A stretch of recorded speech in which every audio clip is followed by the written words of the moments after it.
नमस्कार मित्रों, आज के वीडियो में हम लोग वृश्चिक लग्न के कारक ग्रहों के बारे में जानकारी करेंगे।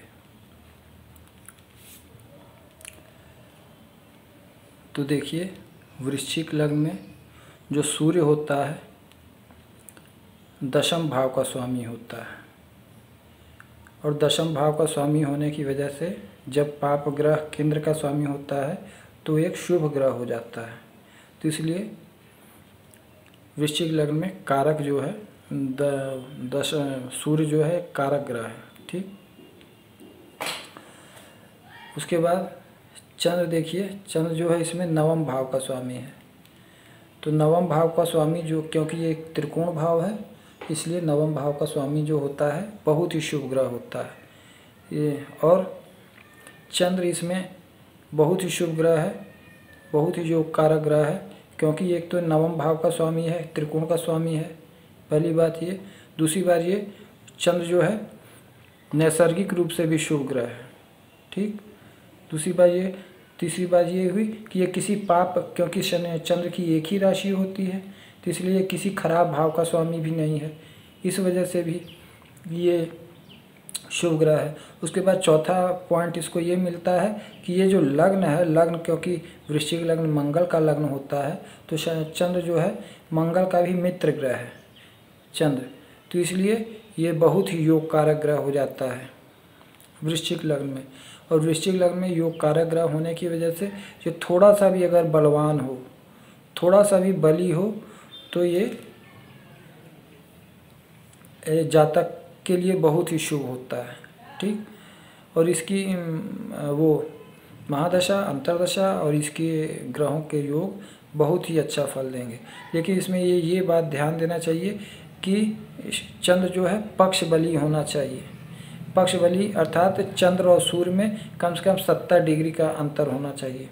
70 डिग्री अर्थात दो राशि से अधिक, क्योंकि दो राशि जो होती है, एक राशि 30 डिग्री की, दो राशि 60 डिग्री की, और थोड़ा सा उससे अधिक हो जाएगा तो इस 70 डिग्री हो जाएगा। कम से कम 70 डिग्री का अंतर होगा तो चंद्र और सूर्य में, तो ऐसा चंद्र योग कारक वो पक्ष बली माना जाएगा। और अगर ये चंद्र वृश्चिक लग्न में चंद्र पक्ष बली होगा और थोड़ा सा भी बलवान होगा तो ये जातक के जीवन को बहुत ही आगे लेके जाएगा। ठीक, उसके बाद देखिए मंगल जो है, मंगल इसमें वो लग्नेश है, लग्न का स्वामी है, और वो छठे भाव का स्वामी है। ठीक, तो क्योंकि छठे भाव का स्वामी होने की वजह से थोड़ा सा अशुभ रहेगा, थोड़ा सा अच्छा फल नहीं देगा, क्योंकि लग्न होने की वजह से, लग्न क्योंकि एक त्रिकोण भाव है इसलिए लग्न होने की वजह से अच्छा फल देगा। लेकिन क्योंकि ये साथ में छठे भाव का स्वामी है तो थोड़ा थोड़ा बीच बीच में अशुभ फल भी देता रहेगा, अर्थात अपनी वो। और ये इसकी मूल त्रिकोण राशि भी मेष है, इसलिए ये बहुत अच्छा फल नहीं दे पाएगा, अर्थात अच्छा फल तो देगा लेकिन ये छठे में मूल त्रिकोण होने के नाते ये बीच में थोड़ा सा अशुभ फल भी देगा, इसलिए बहुत ज़्यादा शुभ नहीं होगा।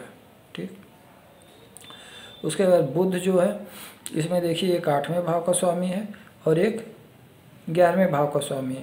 तो ये जो दोनों राशियां हैं, दोनों भाव हैं, 8वां भाव तो वैसे ही बहुत अच्छा भाव नहीं, कि बहुत खराब भाव है, और ये 11वां भाव भी धन के लिए तो अच्छा है लेकिन अन्य मामलों में ये भाव खराब है।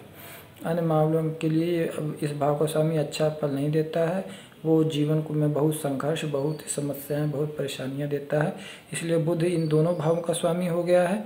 इस वजह से बुध इस जन्म पत्री में बहुत ही अकारक ग्रह है, इसलिए क्योंकि बुध बहुत ही अकारक ग्रह है तो ये अगर कमज़ोर होगा, खराब स्थानों में बैठेगा, 6, 8, 12 में बैठेगा, कमज़ोर होगा, अंश बल से कमज़ोर होगा, दृष्टियों ग्रहों के संयोगों से कमज़ोर होगा तो ही ये जातक के लिए लाभदायक है। अगर इसके विपरीत अगर बलवान होगा, अच्छी स्थिति में होगा तो जातक के लिए अपनी महादशा अंतरदशा में समस्याएं पैदा करते रहेगा, तो इस बात का ध्यान देना चाहिए।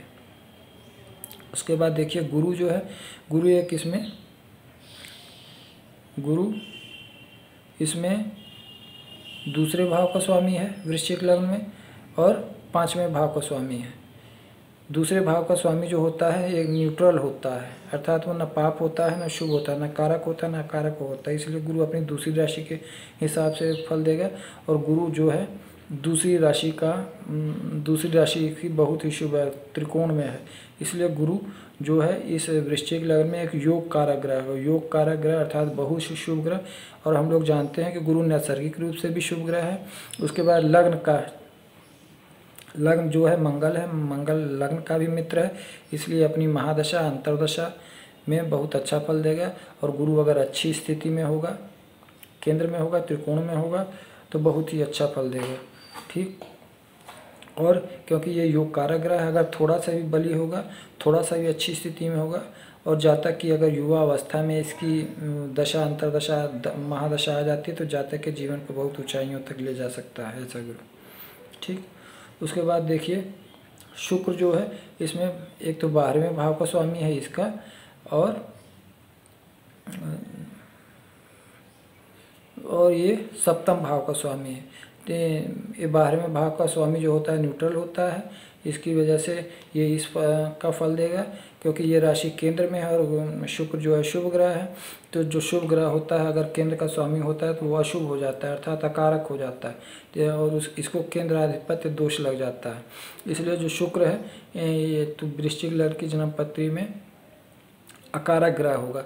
लेकिन हम लोग जानते हैं कि अगर केंद्र का स्वामी शुभ ग्रह और वक्री हो जाए तो वह थोड़ा सा वो अच्छा होता है, वो फिर शुभ हो जाता है, कारक हो जाता है, अच्छा फल देने लगता है। इसलिए ये बात भी ध्यान देना। सामान्यतः अगर वक्री नहीं है तो यह कारक ही ग्रह होगा और अपनी महादशा अंतर्दशा में अपनी युति में से अच्छा फल नहीं देगा। उसके बाद देखिए शनि जो है, क्योंकि तीसरे भाव का स्वामी है, चौथे भाव का स्वामी है। चौथे भाव का स्वामी होने की वजह से, क्योंकि पाप ग्रह है तो इसलिए ये शुभ हो जाता है, कारक हो जाता है। लेकिन फिर तीसरे भाव के स्वामी होने की वजह से यह कारक हो जाता है, तो इसलिए ये शनि जो है, और शनि नैसर्गिक रूप से भी अशुभ ग्रह है, अकारक ग्रह है, पाप ग्रह है। तो इसलिए ये शनि जो है वृश्चिक लग्न में अच्छा फल नहीं देगा।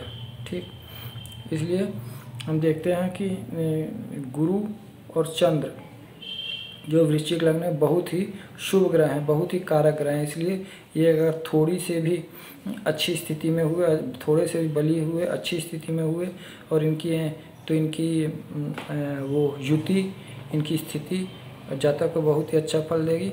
उसके बाद अगर जातक की युवा अवस्था में इनकी महादशा आ जाती है तो जातक बहुत आगे ले जाने का कार्य करेगी। उसके साथ साथ ये भी ध्यान देना है, सूर्य भी एक बहुत शुभ ग्रह तो नहीं, लेकिन सूर्य भी इस जन्म पत्री में कारक ग्रह है। तो इसलिए इसकी भी बलवान होगा तो बहुत अच्छा फल करेगा और अपनी स्थिति, दृष्टि और महादशा से भी बहुत अच्छा फल करेगा।